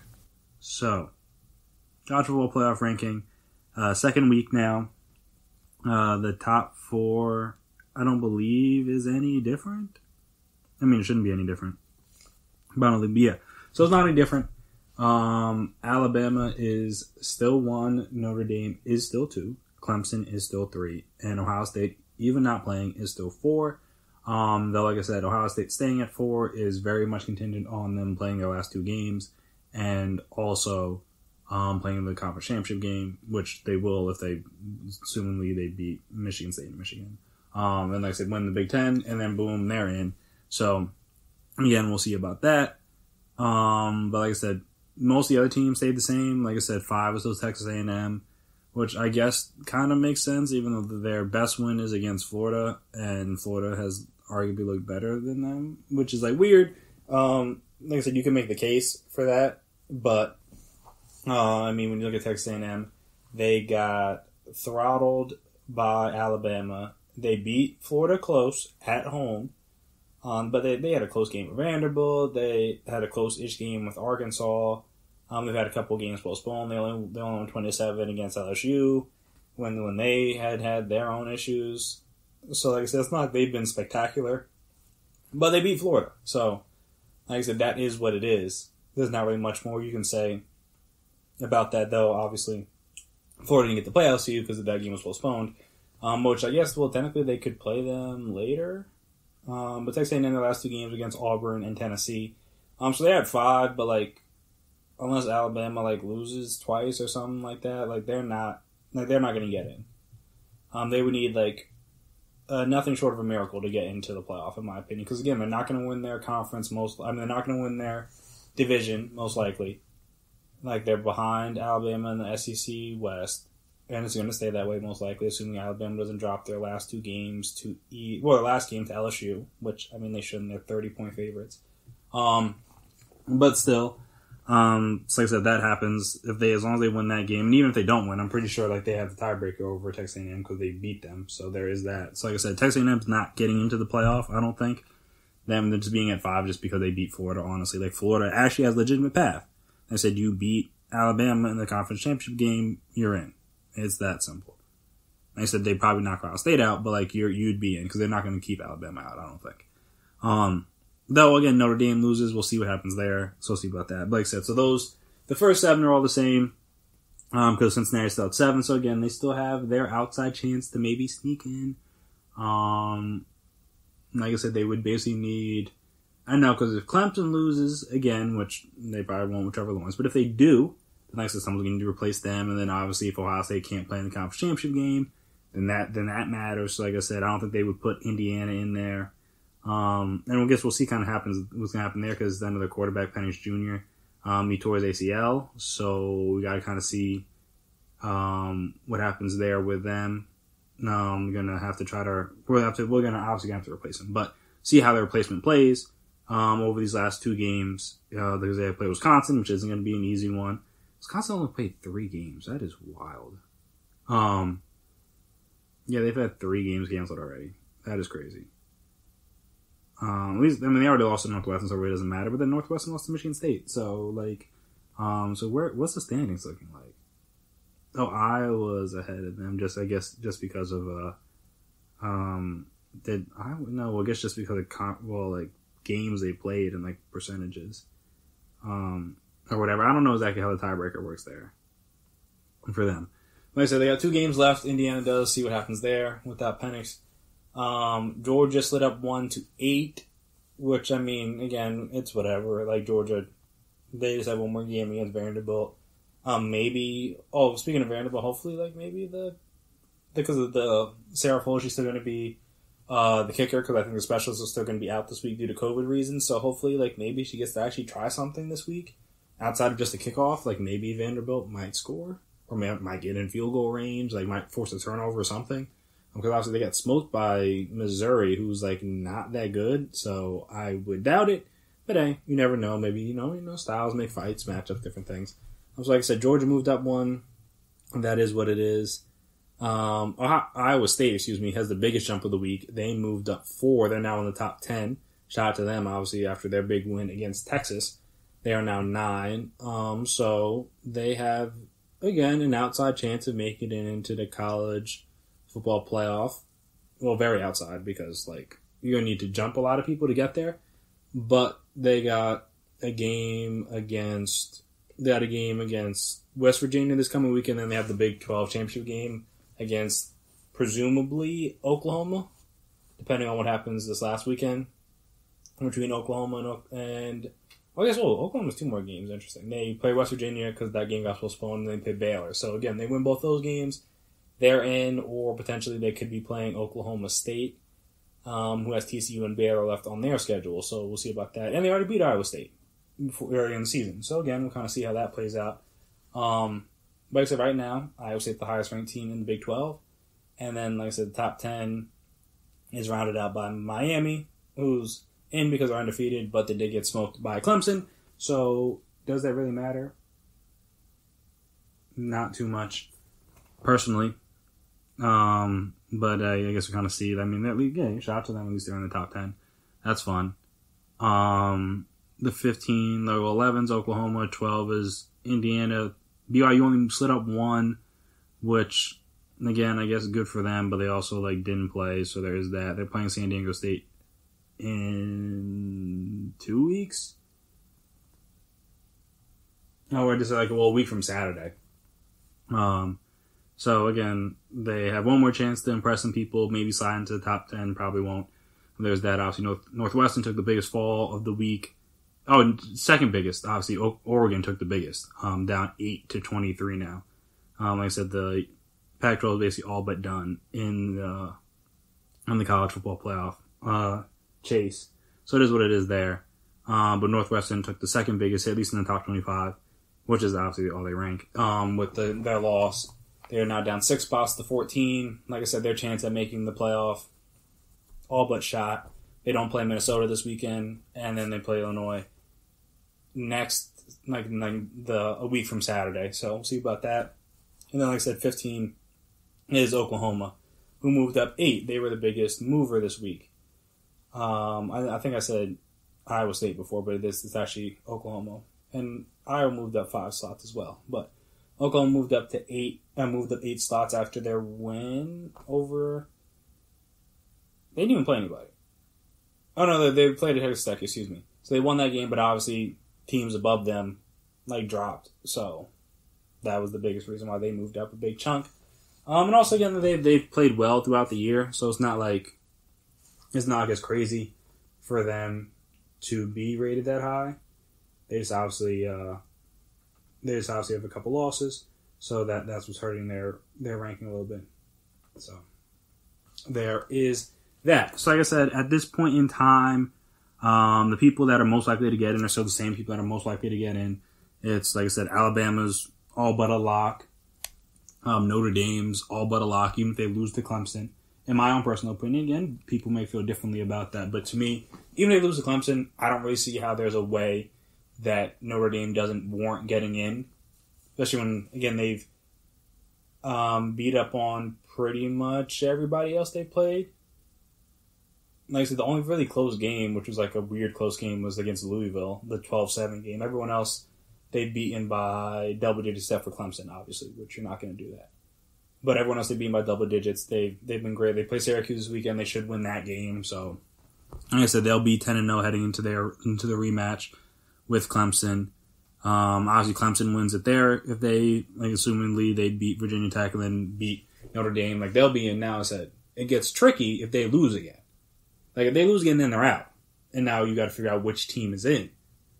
Like I said, do you put Texas A&M, in there with only one loss, but it was a bad loss to Alabama, like they normally don't love doing a rematch. Would you slide them in? Again, well, that's assuming that Alabama wins the SEC championship game. Like, do you slide them in for the sake of they didn't have to play? Do you hope that Ohio State gets in because or can play enough games to get in? Because again, if they can't, then now you got to slide in two teams. Like I said, does Cincinnati leapfrog Texas A&M because they get to play in an actual conference championship game, and they've been dominant as well.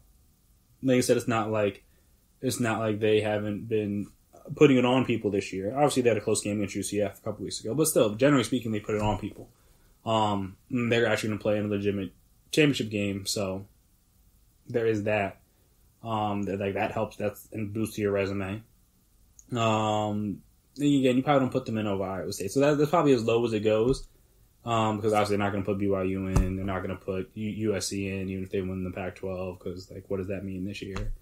So, yeah, that's probably it. It probably goes as far down as 7, most likely, barring a bunch of chaos in these last couple weeks. Or these last 2 weeks.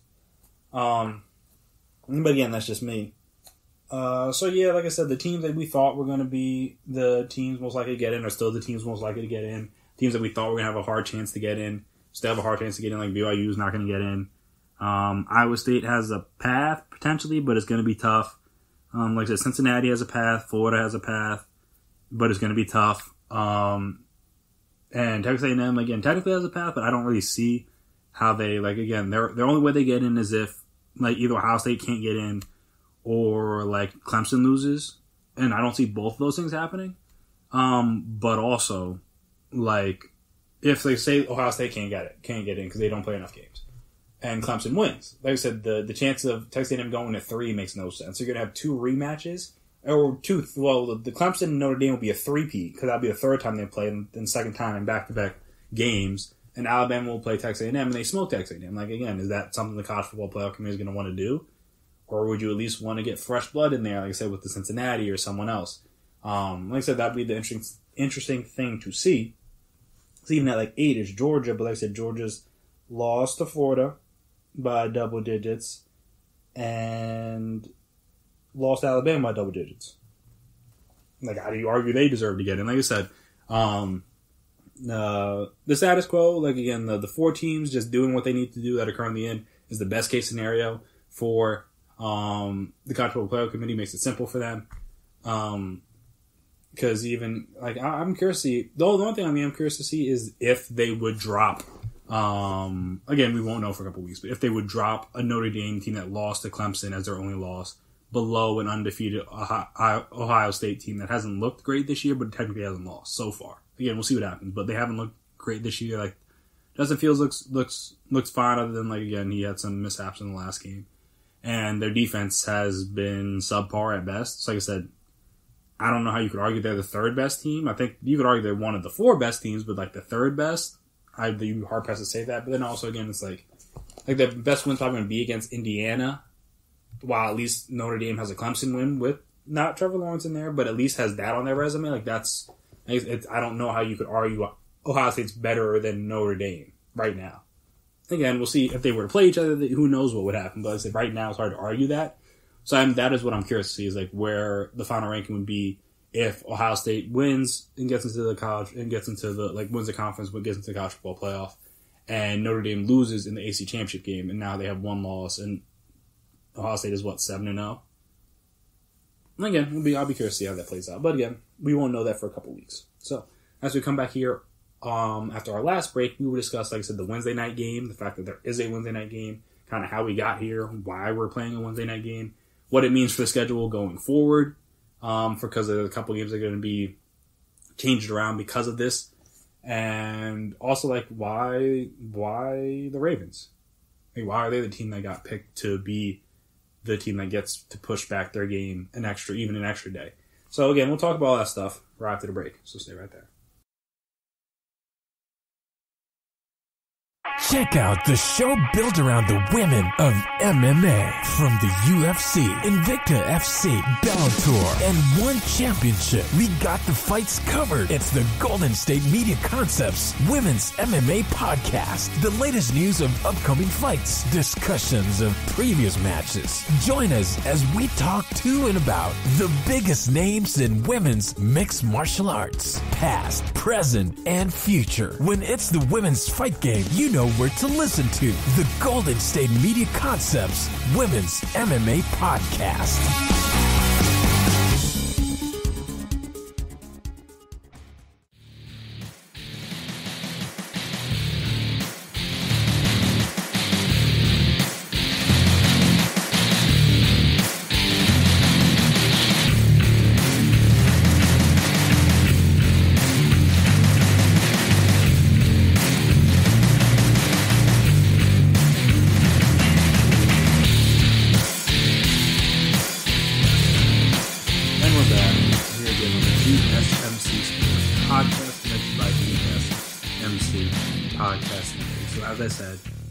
Wednesday afternoon football, like it's not even Wednesday night, it's Wednesday afternoon football. The game will be played at 3:40 p.m. on NBC, mainly because I believe, or I would presume, NBC has normal programming that they have at that time, so like they can't play the game late at night, which again makes some semblance of sense because, like again, just they've pushed the game back for so long. Oh, they have the Rockefeller Center like tree stuff, like tree lighting. So that's why they can't not show that. Like I said, that's a big deal. So they have to play the game at 3:40 in the afternoon. So I mean that's a calm noon lunch on the West Coast. So like I said, I don't know who's going to be able to watch or how people are going to watch that game. Because again, most people, even on the East Coast, will be at work. Well, assuming they're working. And now I'm saying, well, we'll be working. I don't say at work because not that many people are like actually at work unless you're like an essential worker, basically. Or again, maybe you're in a part of the country where like it's more allowed and South Shore is not as bad. And South Shore, they don't care as much. But like I said, most people are at least working from home or doing something. So that's middle of the workday is when the game is going to be on. It is what it is. But also, like, the game's probably not going to be that good because, like, I mean, since it's been pushed back enough, like, maybe Mark Ingram and maybe J.K. Dobbins could play. But, like, Lamar is still not playing. They still have a bunch of other people on the COVID list. Like the Ravens are probably going to get smoked in this one, which, I mean, hey, it is what it is. But that's not the only game that's affected by this postponement. Next week, well, on Thursday, there's obviously no Thursday Night Football because there's supposed to be Ravens-Cowboys, but that can't happen. The Ravens can't play 2 games back-to-back. So that game is now on Tuesday on Fox at 8:05 p.m. So give the Ravens almost a full week, not exactly a full week. So it's like they're playing the Monday night game. So you go from like that from Monday to Sunday. But because of the postponement of this game taking so long, and obviously the game being Tuesday, I believe that Lamar Jackson will be able to play, which is obviously a big deal. Because assuming the Ravens lose this game and fall to 6-5, they're gonna want to. But again, you never know. Maybe they beat the Steelers. As I said, you never know. Maybe they're gonna want to have. They're probably gonna need Lamar Jackson to play because they're gonna be fighting for their playoff lives. In the last 5 games of the season, so you're gonna prefer to have him as opposed to RG3 or whoever against the Cowboys. Even though the Cowboys aren't that good, but again, you have a much better chance of beating them with Lamar than you do have a backup quarterback. With a backup quarterback, so then that's affected. Also, another game that's affected is Washington versus the Steelers. I thing. That game was supposed to be Sunday. Now that game's Monday. So they get the short end of the six. They get a short week. A shorter week than the Ravens, obviously. They're supposed to have a nice long weekend into that game. Now they got the short week into that game. They basically have, that's basically, what? Yeah, I don't even, there's no real good comparison, because obviously you play on Wednesday, then you play again Monday. I guess it's like a Sunday to Thursday night, because they had the extended week before that. Again, it's a weird circumstance to be in, and obviously the Washington has an extra long layoff for no real reason. Like I said, they played Thursday, they played Thanksgiving. Now they're not playing again for almost 2 weeks. And like I said, that game's at 5 p.m.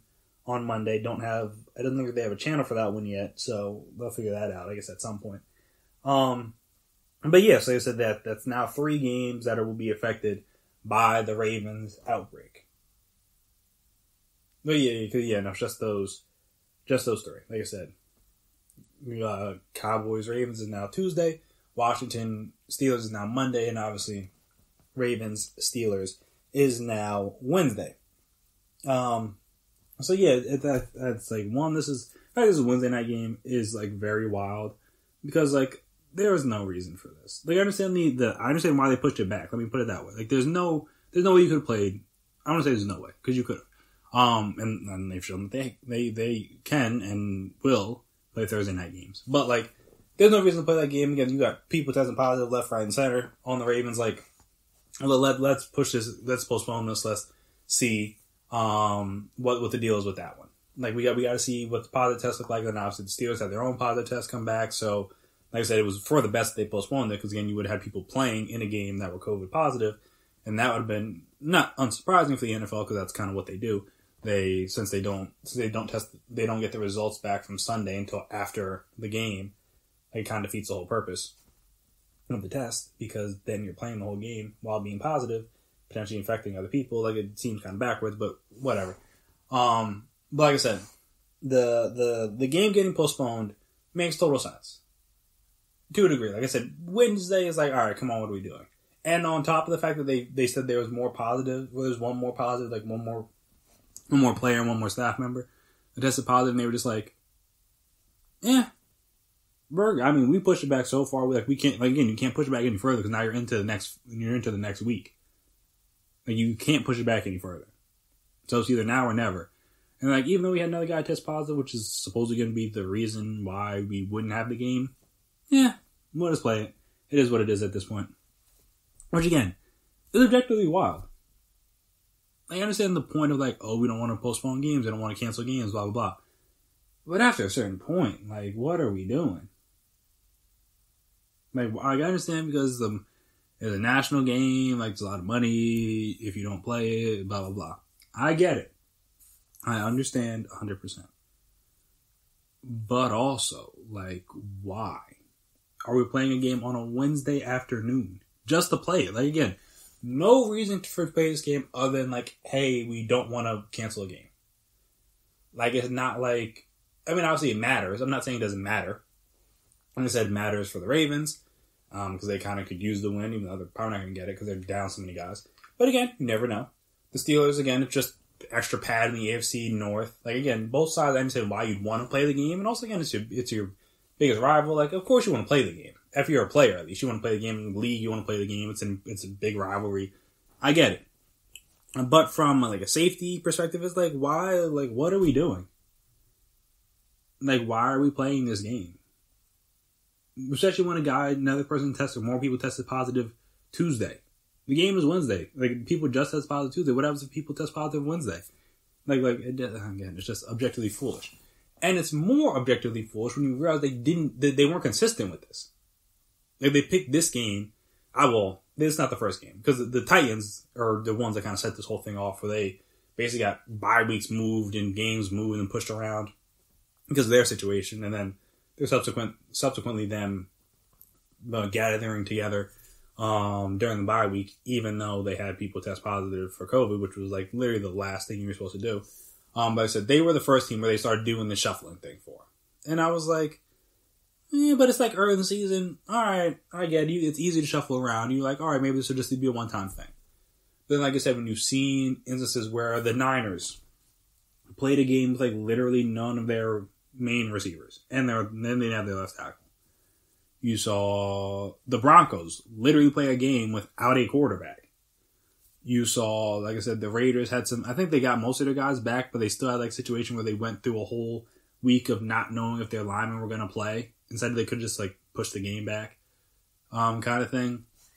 It's like the NFL hasn't been consistent. They've decided like, all right, this team matters enough and this team matters enough, but this team doesn't. Kind of thing. Like I said, like, all right, they want to punish the Broncos because they weren't following protocols or whatever. Fine. 100%. I get that. Like, you got to show people like, hey, look, there are consequences to your actions if you don't mask up and then a whole room gets infected, you're going to play a game without a quarterback. I get that. Like I said, when Tennessee or potentially like the Ravens, like their protocol following was a little bit suspect, you could argue, they just get to get the games pushed back. How does that make sense? Like, you could argue, especially with the way Tennessee handled it, like, you could argue the way they did it was worse than what the Broncos did. Like, again, they just had one group, like they had 4 people not follow the rules. Well, I don't know about Driscoll, if he'd follow the rules or not. But again, like they said, they had one guy test positive and 3 close contacts, and none of them could play. Get it? Like that's how the protocol should work. I 100% agree with that. But also, all of them are going to be cleared for Wednesday. It's like if you really wanted to give the Broncos a fighting chance against the Saints, which they clearly didn't care about because the Broncos aren't a team worth caring about, from the NFL standpoint, then you would have pushed the game back and they could have played on Wednesday as well. You could have had a doubleheader on Wednesday. If you already seen that you were going to have a game on Tuesday, like, why not see, hey, look, let's see if we can get, if these guys test positive or not, we can get the Broncos to actually play a game with the quarterback instead of having to play a game with an undrafted free agent receiver that sort of played quarterback in college. Like I said, it's just like the lack of consistency is my biggest issue here. And again, I think that should be the biggest gripe with a lot of people. Like, if you're a Niners fan or a team, you're the Raiders, you're the Broncos, it's like, all right, like, okay, we had issues. We had an outbreak too. And I said, and I get it. But again, you're not even pushing it back for the Raiders so Lamar can play. Like, Lamar's still not playing. Like, they pushed it back, but literally as far back as it could go, from Thursday back to the following Wednesday. And Lamar still can't play because he's one of the ones that tested positive. So it's like, it's not like you're even doing it for them. You're doing it to, like, for the rivalry, but it's just like to play the game so that the Ravens could be at a severe disadvantage and most likely lose. And now again, I understand that you want to show them like, hey, look, you don't follow protocols, you got guys out. This is what happens to you. But like, how do you not warrant pushing the Broncos game back? How do you not? Because again, just because they were close contact doesn't mean they weren't also in contact with other people. Again, obviously they deemed they weren't.